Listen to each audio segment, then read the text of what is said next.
I'm Chris Giddens from Silver Creek, Georgia, and this is my PCS Atlas, the LL-43. It's a large cruiser. I've been working on it since August of last year, on and off through the year when I was able to, and had some pretty good response through folks coming through. They seem to like it. It goes along with a pre-classic space style of building, Art Deco-y kind of futurism space and everything. You want to point out a few of your favorite details on it to us? Sure. It's able to open up. I've got some features here where you can open up and see the interior here, built-in doors that you can see details on the inside for playability and things of that nature.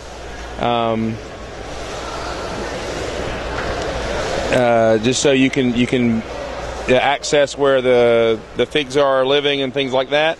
You can also crack open the top here and see into the bridge for added playability, I guess, and all that kind of stuff. It's got a shuttle bay and all that kind of stuff. You can even remove this deck here to see crew quarters and things like that. It's got Star Trek-y kind of sliding doors in there as well. And then it's got a warp core down here. You can see underneath that powers everything, and it's really fun. I'm really challenged to cover this large of an area with greebles and stuff like that. And the panels that I have off the ceilings here, there's lots of greebling and things. Use the new mixel joints for the doors on the bay door that's not there because I don't have it on, and use these old skateboard ramps for the engine cowling and everything. And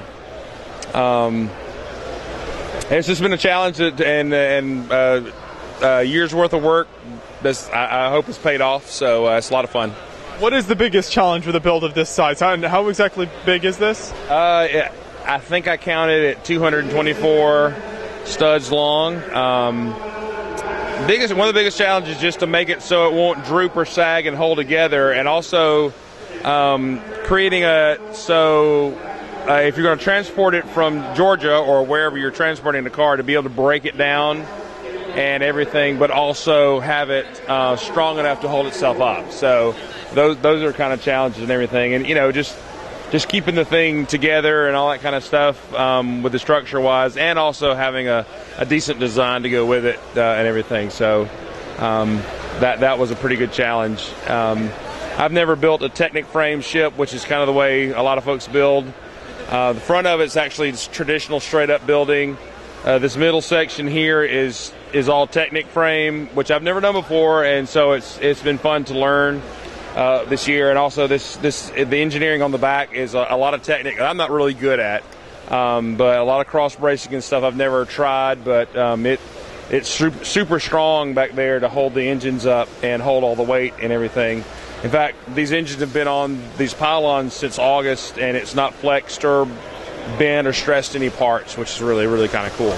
So it's built nice and strong. Now, one interesting piece I saw, is that the Star Wars planets there you used some of? Yeah, I used the bottom half of the Death Star. I made sure not to use the one with the dish, because that would be immediately recognized. But yeah, the bottom half of the Death Star to use as tanks or whatever was I'd seen someone kind of use that on the thing. I'm like, well, I want to use that for tanks. So that was a nice large greeble to cover a lot of area. So that's a good thing.